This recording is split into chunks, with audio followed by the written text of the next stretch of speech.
Hola, ¿qué tal a todos? Buenos días, tardes o noches, espero que estén muy bien. El día de hoy vamos a hablar sobre los AINES, pero ya de manera específica, es decir, de forma individual. En el video pasado abordamos los mecanismos por los que actúan principalmente, que es la inhibición de las ciclooxigenasas. Y explicábamos un poco sobre los principios de la inflamación, de la fiebre y del dolor, ¿no? Que es para lo que están destinados principalmente este tipo de medicamentos. Ahora, con este video lo que espero es que aquellos conocimientos que veíamos anteriormente pues ya queden aplicados de forma más específica para cada uno de los fármacos que conforman esta gran familia de medicamentos, ¿no? Los antiinflamatorios no esteroideos. Ya más adelante vamos a hablar sobre fármacos esteroideos que también están en lo que es inflamación y dolor, pero a manera como escalando, ¿no? Y ya por último, en esta serie de videos sobre el dolor, que me gustó denominarla así, vamos a hablar sobre los opioides. Quizá para el momento en el que vean este video, no sé cuándo lo estén viendo, probablemente ya estén arriba los otros videos que les menciono. De mientras, pues bueno, les dejo con este. Comenzamos.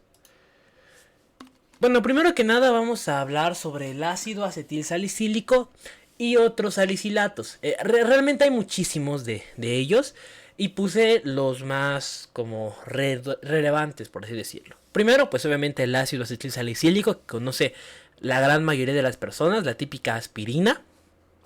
El ácido salicílico, el salicilato de metilo, otro como lo es el diflunisal, la mesalamina, que es muy utilizada en patologías de la inflamación intestinal, por ejemplo, y otros, ¿no? Que son igual derivados de esta misma familia de los salicilatos.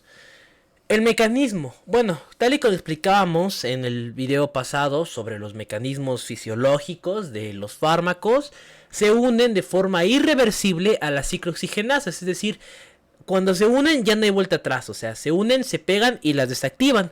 Por eso es que tienen un gran papel también en las plaquetas. Su ADME, bueno, ¿cómo es el ADME del ácido acetil salicílico? Primero que nada hay que saber que tiene una muy buena vía oral, se absorbe por completo a nivel del intestino delgado, cerca de una hora aproximadamente, es decir, en una hora más o menos es la absorción que tiene pues para que tenga un efecto en el organismo.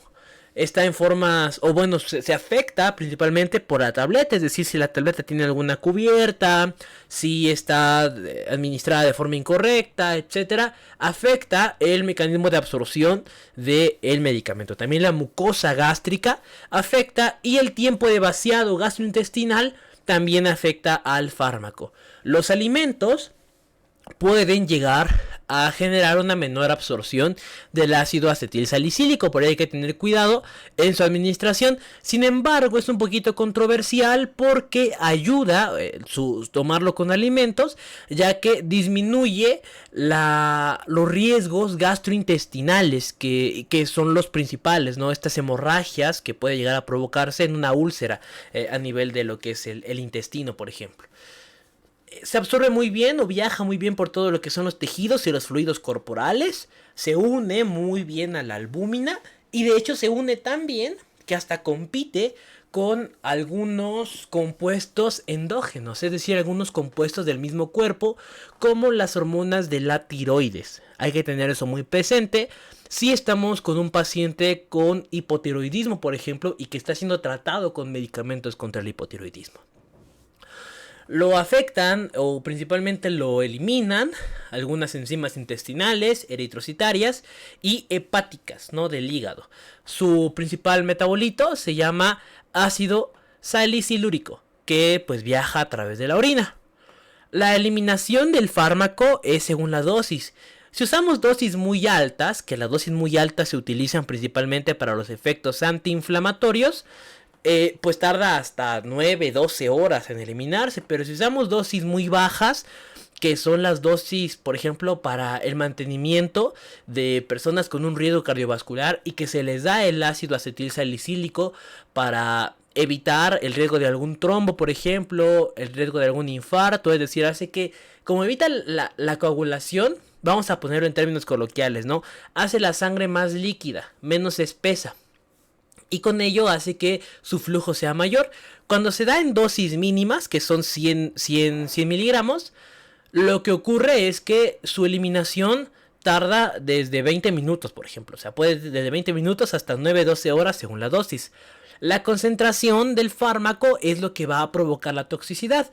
Si tenemos una concentración muy alta del fármaco, es decir, que esté bastante acumulado dentro del organismo, va a haber una toxicidad muy alta. La dosis máxima son de 4 gramos y estas entre 3 y 4 gramos, incluso hasta 8 gramos, que ya es obviamente súper tóxico, pero que a veces se da en algunas patologías crónicas de la inflamación, pues ya son dosis antiinflamatorias, ¿no? Ya muy elevadas, que realmente en ese tipo de casos se prefieren otros fármacos, otros AINES que tienen una acción antiinflamatoria mejor que el ácido acetilsalicílico. Ahora, ¿cuáles son los usos terapéuticos del ácido acetilsalicílico? Bueno, obviamente el principal uso actual, o de los principales usos actuales, es la protección cardiovascular, ¿no? Personas que tienen un riesgo muy alto de padecer alguna patología como el infarto agudo, un ictus, algún problema de una hipercoagulación o cualquier otra situación que genere muchos trombos, por ejemplo, son aquellos a los que se les da el ácido acetilsalicílico. Pero su uso como tal, como analgésico y antipirético, así como antiinflamatorio, tiene dosis bastante elevadas, entre 325 a 1 gramo, o sea, hasta casi 1 gramo, y por lo tanto ya son dosis elevadas. En este tipo de casos se prefieren otro tipo de fármacos, que vamos a ver más adelante. Lo que les decía, la fiebre reumática se recomienda de entre 4 a 8 gramos por día. Sin embargo, pues la dosis máxima es hasta 4 gramos. Por lo mismo es que ya en casos donde se necesiten dosis muy altas de ASA, de ácido acetilsalicílico, pues se prefiere cambiar de fármaco. Otro medicamento derivado de los salicilatos es el diflunisal, que también se recomienda mucho para los dolores musculoarticulares o esqueléticos, ¿no? Musculoesqueléticos. Está entre los 250 a 1000 miligramos, es decir, hasta 1 gramo su dosis. Y su dosis máxima es hasta 1.5 gramos por día. A nivel local se puede usar la mesalamina, sobre todo es muy utilizada en la enfermedad inflamatoria intestinal, es decir, cuando está lo que denominamos comúnmente colitis, que realmente la colitis es otro término, pero lo vamos a ver más adelante cuando abordemos este tipo de patologías. Cuando existe una colitis ulcerosa, que por lo tanto afecta la absorción del fármaco, se prefiere a la mesalamina como enema rectal, es decir, por vía rectal, para su absorción correcta. Algunos derivados de la mesalamina son la valasalacida, sulfasalacina y olsalacina, ¿ok? Para tenerlo muy presente. Realmente los cambios, o sea, el fármaco es muy similar, pero cambia en ciertas posiciones, hablando de a nivel bioquímico, cambia en ciertas posiciones, ¿ok?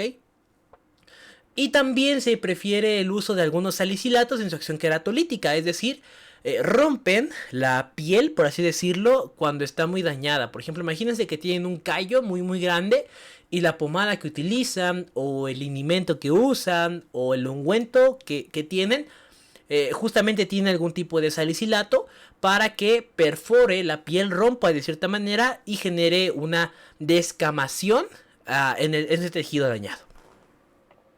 Sin embargo, no todo es color de rosa. O sea, hay muchos efectos adversos del ácido acetilsalicílico, que de hecho aquí están resumidos. En cuanto a la respiración, genera una hipercapnia, una acumulación de dióxido de carbono, que tiene fenómenos de una acidez. Y bueno, para compensarlo, el cuerpo cae en una alcalosis respiratoria. Sin embargo, cuando existe una alteración a este nivel, el riñón debe de equilibrarlo y empieza a liberar bicarbonato y también algunos electrolitos. Con ello intenta equilibrar de cierta manera esta alcalosis inicial, provocando una acidosis compensatoria. Sin embargo, con el paso del tiempo, pues bueno, empieza a afectar a la parte hemodinámica sobre todo. A nivel cardiovascular, cuando se utilizan dosis bajas, como les digo, 100 miligramos por día, en un rango correcto, en personas que no tengan un riesgo más grave de hemorragias, o que no utilizan además análogos como la warfarina o cosas similares, pues es correcto su uso, ¿no? Pero cuando ya se utiliza muchas dosis muy altas, empieza a generarse el riesgo de un fallo cardíaco, ¿ok?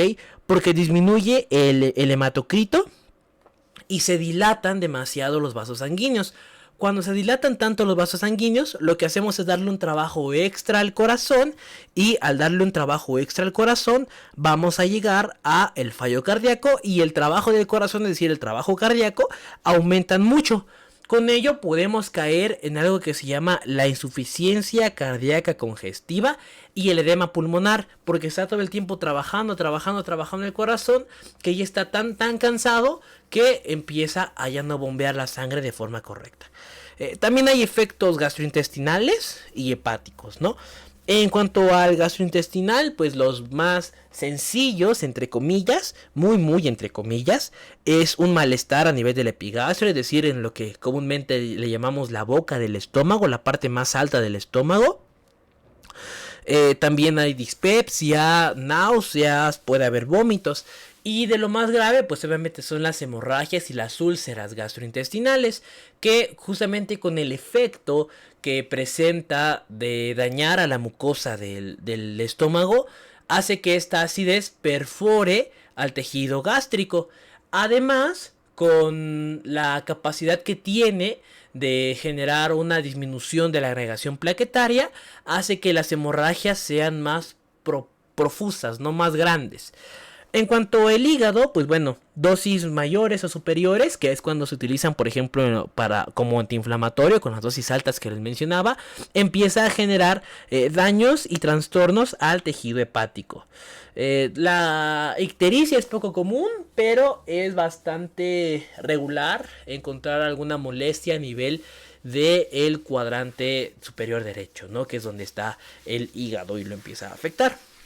A nivel úrico-súrico, se ha observado que dosis muy bajas, pues obviamente no tienen un efecto a nivel del ácido úrico, pero dosis muy altas sí disminuyen el ácido úrico. Sin embargo, esto riesgo-beneficio no es correcto, porque a dosis tan altas del fármaco, realmente lo que se está generando es un daño hepático, cardiovascular, renal, o sea, ya el riesgo-beneficio no es el correcto, y por lo tanto no se utiliza como un medicamento contra el ácido úrico. A nivel hematológico, como les digo, los efectos principales o los efectos correctos son cuando se utilizan dosis bajas y cuando, por ejemplo, no se debe someter a una cirugía, a menos que sea muy específica, ¿no? Pero cuando no se debe someter a una cirugía, pues está bien que tenga su aspirina para disminuir esta coagulación y para disminuir el riesgo de un infarto o de una alteración, de una ACV o cosas similares, ¿no? Pero cuando ya el efecto es mucho mayor y las dosis son muy altas, realmente ya no se prefiere su uso porque ya empiezan a dañar. A nivel endocrino, como les decía, afecta a las hormonas tiroideas. También es ototóxico porque genera un daño en el laberinto y en la cóclea. La parte pues del equilibrio y la parte de la audición como tal. En el embarazo, sobre todo en el tercer trimestre, hay que tener mucho cuidado debido a que cierra una estructura del feto que se llama conducto arterioso. Este conducto arterioso lo que ayuda, para no meternos en más terminologías, es básicamente a que la circulación del feto sea la correcta, que se alimente de buena manera de la circulación de la madre y que su corazoncito trabaje de forma adecuada. Cuando el niño nace, bueno, cuando el bebé nace, pues este conducto degenera. Pero lo que ocurre es que algunos medicamentos que evitan las prostaglandinas, como en este caso los antiinflamatorios no esteroideos, cierran ese conducto arterioso y por lo tanto no se recomienda su uso en el embarazo. Además de que obviamente es irritante para la piel en muchas ocasiones. Cuando hay una intoxicación se pueden observar, dosis altísimas de salicilatos, se observan ya daño al sistema nervioso central, con confusión, mareos, tinitos, es decir, zumbidos, sordera, delirio, psicosis, estupor, coma incluso, Cuando hay alteraciones de la respiración es esta acidosis o alcalosis respiratoria. A nivel ácido básico, lo que le mencionaba, ¿no? Que al riñón se le da la tarea de eliminar bicarbonato, pero este lo tiene que compensar de otra manera. Y por lo tanto empieza a generar un sobreesfuerzo. A nivel cardiovascular, pues bueno, este fallo cardíaco por este trabajo excesivo que se le está dando al pobre corazón. Y a nivel metabólico, ¿no? Que empieza a afectar sobre todo el glucógeno. Entonces hay que tener mucho cuidado con la dosis que se da de ácido acetil salicílico, el tiempo por el que se da y la causa por la que se da. Ahora vamos a hablar de otro fármaco que es muchísimo más común, yo creo que por mucho el más conocido de toda esta lista, el paracetamol, ¿no? El mentado paracetamol. El dolor, este es derivado de la fenacetina. Es el metabolito activo de la fenacetina. Se utiliza para dolor incontables veces, o sea, dolor variable. Incluso lo utilizamos cuando a veces no debemos utilizarlo, pero bueno, ese es tema para otro video. Y la combinación que tiene es altísima. Está con medicamentos contra la tos, está con opioides, está en presentaciones con otros AINES, está con algunos antihistamínicos, o sea, medicamentos para la gripa lo traen, antibióticos lo traen muchísimos medicamentos en su combinación. Y es porque tiene una gran tolerancia, o sea, si nos damos cuenta, son pocas las personas, existen, pero son pocas las personas con alergias al paracetamol. Su dosis máxima diaria, eso sí hay que tener cuidado, son de 4 gramos por día. Sin embargo, en personas con algún daño hepático o que sean alcohólicas, porque también el alcohol genera un daño directo al hígado, son máximo 2 gramos por día. Su acción no es antiinflamatoria. Es un gran antipirético, es decir, evita la fiebre, y analgésico, evita el dolor, pero no es antiinflamatorio. Hay que tenerlo muy presente cuando se piense en unos medicamentos que van a ser mejor, por ejemplo, para el dolor por un traumatismo, que si hay una inflamación necesita otro, como un ibuprofeno, por ejemplo, un naproxeno, que vamos a ver un poco más adelante. Su ATME se absorbe entre 30 a 60 minutos y su vida media es entre 1 a 2 horas. La vida media, solo para aclararlo de manera rápida, no quiere decir que es el tiempo literal del fármaco que va a estar en el cuerpo, sino es en el que la mitad del fármaco se elimina o se aprovecha, ¿no? En este caso es 1 o 2 horas, por eso su dosis recomendada es cada 4 o 6 horas. Su eliminación va a ser a través de la orina, gracias a un metabolismo hepático. Su principal metabolito de eliminación se llama NAPQI, es abreviado obviamente. Y como les digo, sus usos son AA, es decir, antipirético y analgésico. Su dosis recomendada es entre 325 a 650 miligramos cada 4 o 6 horas, siempre y cuando sea menor de 4 gramos por día para no empezar a generar daño al pobre hígado. La dosis en los niños va de 10 a 15 miligramos por kilogramo, hay que calcular su dosis según el peso que tenga el niño. Los efectos adversos están mediados por este metabolito que se llama NAPQI. El antídoto, que de hecho para una intoxicación, ahorita que recuerdo, para ácido acetil salicílico, no existe un antídoto como tal. Por ahí hay que tener mucho cuidado si esto llega a ocurrir. Hay que tener siempre el manejo del equilibrio renal, el equilibrio respiratorio y cardiovascular. Ahora sí, volviendo al paracetamol, su antídoto se llama N-acetilcisteína, ¿ok? A veces se piensa mucho en el paracetamol porque realmente no tiene efectos cardiovasculares o hematológicos graves y por lo tanto su perfil de seguridad es bastante amplio. Igual no tiene muchos efectos gastrointestinales como si los tienen, por ejemplo, los demás AINES que vamos a ver o el mismo ácido acetilsalicílico. ¿Cuál es el problema aquí? Que cuando nos pasamos de la raya con la dosis, generamos una necrosis hepática, o sea, matamos al hígado literalmente. 10 a 15 gramos son súper dañinos, o sea, con un daño irreversible prácticamente. Y 20 a 25 gramos ya es la dosis mortal de paracetamol, o sea, hay que tenerlo siempre muy presente. Otro tipo de AINES son los derivados del ácido acético. Aquí encontramos al diclofenaco, indometacina, torolaco, ketodolaco, etc.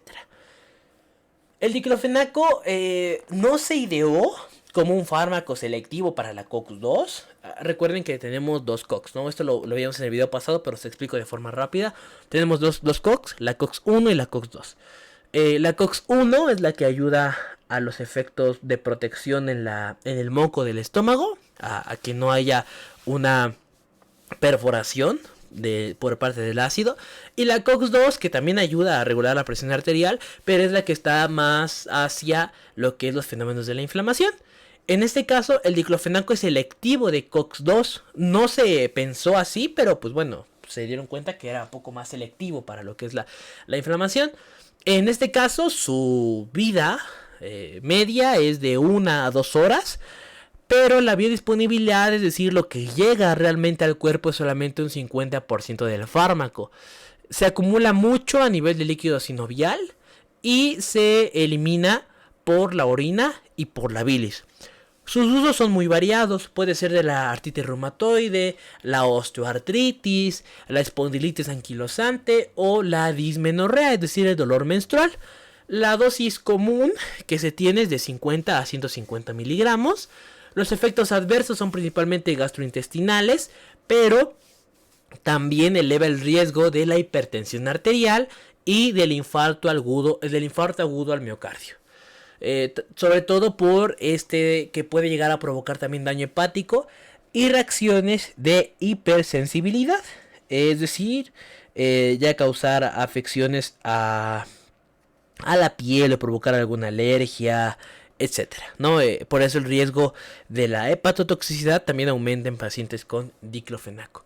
La indometacina es otro fármaco que forma parte de estos derivados del ácido acético.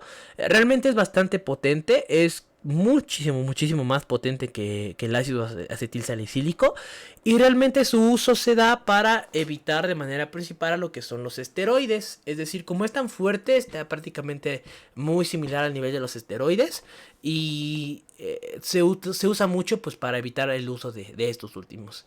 No es selectivo, o sea, no es como el diclofenaco que aporta a la COX-2, sino que esta le pega tanto a la COX-1 como a la COX-2. Es AAA, es decir, es antiinflamatorio, antipirético y analgésico.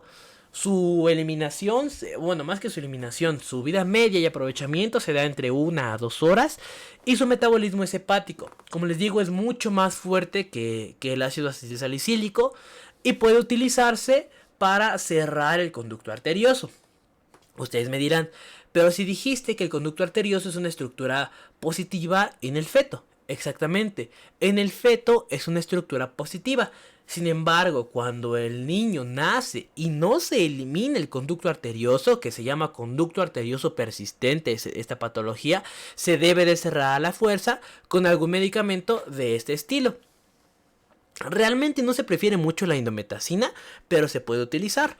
La dosis para cerrarlo es entre 0.1 a 0.25 miligramos por kilogramo cada 12 horas por 3 dosis. Y los efectos adversos, como les digo, como no es selectivo, son gastrointestinales, también a nivel del sistema nervioso central, y choca con prácticamente todos los medicamentos antihipertensivos. O sea, con los natriuréticos, diuréticos, con los antagonistas de receptor beta, con los antagonistas de receptor de angiotensina 2, los ARA2, y con los IECA. Entonces hay que tener mucho cuidado en pacientes con esta patología. Otros fármacos son el sulindaco, que en realidad el sulindaco lo que hace es que entra al cuerpo y lo que realmente actúa es un profármaco, que es 500 veces más potente que el sulindaco original. Se afecta, o bueno, está para la artritis reumatoide, la osteoartritis y la espondilitis anquilosante. Su dosis recomendada es entre 150 a 200 miligramos 2 veces por día. Y obviamente hay mucho riesgo hepático, gastrointestinal y hasta del sistema nervioso central. Que puede haber hasta prurito incluso, o sea, mucha picazón en el cuerpo cuando se afecta o cuando es alérgico a este fármaco. Etodolaco es otro, por ejemplo, se usa mucho para lo que es el dolor postquirúrgico, postcirugía. Y su dosis recomendada, por ejemplo, para tener una analgesia postquirúrgica de 6 horas es entre 200 a 400 miligramos. Los efectos adversos que tiene son principalmente gastrointestinales, también hay erupciones cutáneas y a nivel del sistema nervioso central. La tolmetina es otro fármaco que está recomendado principalmente para la osteoartritis y la artritis reumatoide. Se dan cuenta, todos estos son recomendados para la inflamación crónica. Sin embargo, pues hay que tener muy presente su tiempo de uso, ¿no? Esta dosis, tiempo, dosis, beneficio, riesgo-beneficio del fármaco. La tolmetina se da entre 200 a 600 miligramos 3 veces por día. Y los alimentos la llegan a afectar o la llegan a beneficiar. ¿A qué me refiero con esto? Bueno, como la tolmetina también afecta a lo que es a nivel gastrointestinal, provocando riesgo de úlceras, los alimentos protegen al estómago para que éste pues no reciba todo el golpe, o sea, como se dice comúnmente, como de madrazo, o sea, de que de repente reciba todo el impulso de lleno. Lo que hacen los alimentos es suavizar un poquito ese fármaco y por lo tanto generar que no tenga el impacto tan grande. Sin embargo, cuando se dan con alimentos puede llegar a disminuir la absorción del fármaco. Por eso es que hay que tenerlo muy presente, pero pues el riesgo-beneficio siempre es mejor. También tiene efectos sobre el sistema nervioso central. El ketorolaco es un analgésico muy potente. Realmente como antiinflamatorio no es tan efectivo, pero es un analgésico muy bueno. De hecho se ha visto que está casi al nivel de los opioides. Y los opioides son analgésicos súper potentes, ¿no? Su dosis recomendada es por 5 días y tiene muchas maneras de aplicarlo. De forma intramuscular se da entre 30 a 60 miligramos. O calculado en dosis pediátrica, 1 miligramo por kilogramo hasta 30 miligramos como máximo. De forma intravenosa está entre 15 a 30 miligramos. En niños de 0.5 miligramos por kilogramo hasta 15 miligramos como máximo. De vía oral pues está entre 10 a 20 miligramos. Y hay una presentación intranasal que tiene 31.5 miligramos. Otro fármaco es la nabumetona, que también está recomendada para la artritis reumatoide y la osteoartritis. Sin embargo, pues bueno, también tiene efectos a nivel gastrointestinal y del sistema nervioso central. Otros fármacos que también son muy comunes son los derivados del ácido propiónico. Estos son el ibuprofeno y el naproxeno. En general, el ibuprofeno choca con el ácido acetilsalicílico, es decir, evita los efectos no solo protectores de la plaqueta, sino que además aumenta los efectos negativos del mismo. Por eso hay que tener mucho cuidado en la combinación de fármacos. Su metabolismo es hepático y se elimina por vía renal, con una vida media de aproximadamente 2 horas. Por eso es que tiene muchas presentaciones que van desde los 50 hasta los 600 miligramos más o menos. O sea que tiene las presentaciones que trae, ¿no? Su uso está aproximadamente a 400 miligramos cada 4 o 6 horas.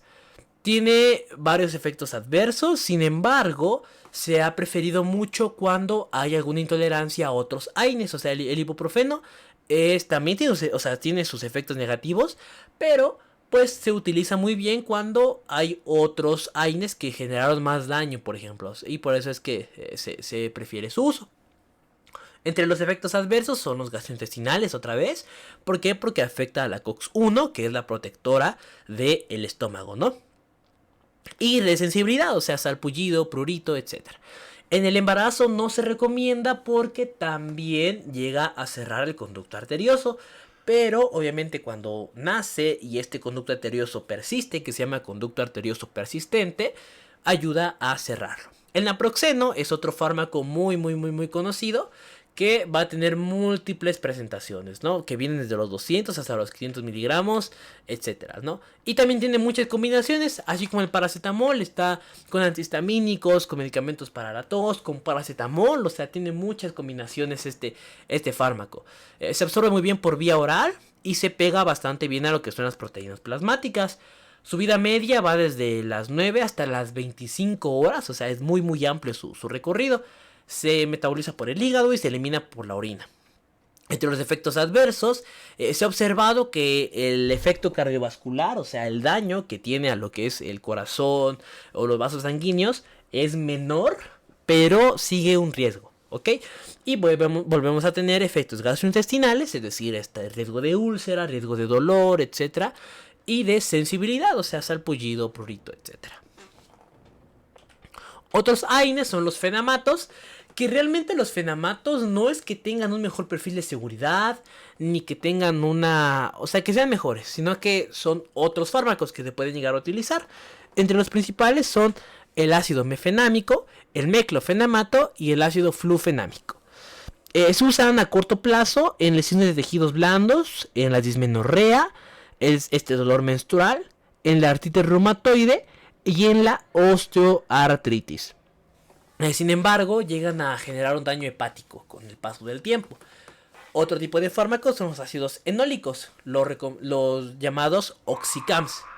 Tenemos al piroxicam, que se prefiere mucho en el tratamiento de la artritis reumatoide y de la osteoartritis. Se prefiere una vez al día porque su vida media es larguísima, de hasta 50 horas. Y pues bueno, su dosis recomendada es de 20 miligramos por día. Se elimina a través de la orina y de las heces. Sin embargo, hasta un 20% de las personas llegan a referir un efecto adverso. Este efecto adverso puede ser cutáneo, es decir, de sensibilidad, o gastrointestinal, o sea, afección directa a lo que es el estómago. Otro es el meloxicam, que tiene un efecto también sobre la osteoartritis y la artritis reumatoide. De hecho, estos dos son muy recomendados para la artritis reumatoide. Su dosis es de 7.5 a 15 miligramos una vez al día. Y la lesión gástrica que tiene es menor comparado con el piroxicam. Sin embargo, como siempre en la medicina no hay nada escrito, cuando nos pasamos o cuando ya nos acercamos a la dosis de 15 miligramos, realmente ya es prácticamente igual el efecto gastrointestinal que presentan. O sea, ya no hay tanta diferencia ni tanta protección, por lo que se prefirió, digamos, el meloxicam. O sea, si el piroxicam tenía un daño gastrointestinal y el meloxicam a dosis bajas, pues no lo tiene tanto. Cuando se aumenta la dosis, esta protección o este efecto por el cual se quería el meloxicam, pues ya no se tiene. Entonces hay que tener esto muy presente. Y bueno, ya para ir terminando, vamos a hablar de los fármacos selectivos de la ciclooxigenasa 2. La ciclooxigenasa 1 vamos a verla como una ventana y la ciclooxigenasa 2 como una puerta, ¿ok? Los fármacos como el celecoxib y el etoricoxib, que está disponible en México y en otros países, en Estados Unidos no tanto, nos vamos a dar cuenta que son muy grandes y deben de pasar por la puerta, no pueden pasar por la ventana. Es decir, son tan grandes que no llegan a chocar con la COX-1, pero tienen el tamaño justo para chocar con la COX-2. Entonces, de ahí es que depende justamente la selectividad, que no tocan para nada a la COX-1. Hay que tener algo muy presente. Estos fármacos deben de darse en personas que tengan un riesgo gastrointestinal muy grande, o sea, que ya hayan padecido úlceras, que tengan alguna hemorragia, cualquier cosa que afecte de forma directa al estómago y a estos efectos de la gastrointestinales que provocan otros AINES. En este tipo de personas es que se deben de dar este tipo de fármacos selectivos.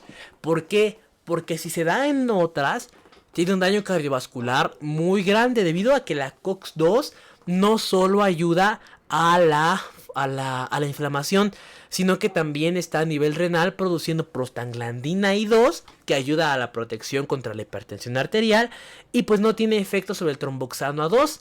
¿Esto qué quiere decir? Que va a aumentar el riesgo de algún infarto o de algún accidente cerebrovascular. Entre los fármacos principales selectivos de la ciclooxigenasa 2 tenemos al celecoxib y al etoricoxib. El celecoxib, que bueno, tiene sus niveles máximos se dan entre las 2 o las 4 horas. Hay que tener mucho cuidado en las personas geriátricas o bueno, los mayores de 65 años, porque se une bastante a lo que son las proteínas y en personas mayores puede llegar a acumularse demasiado, más que en personas jóvenes.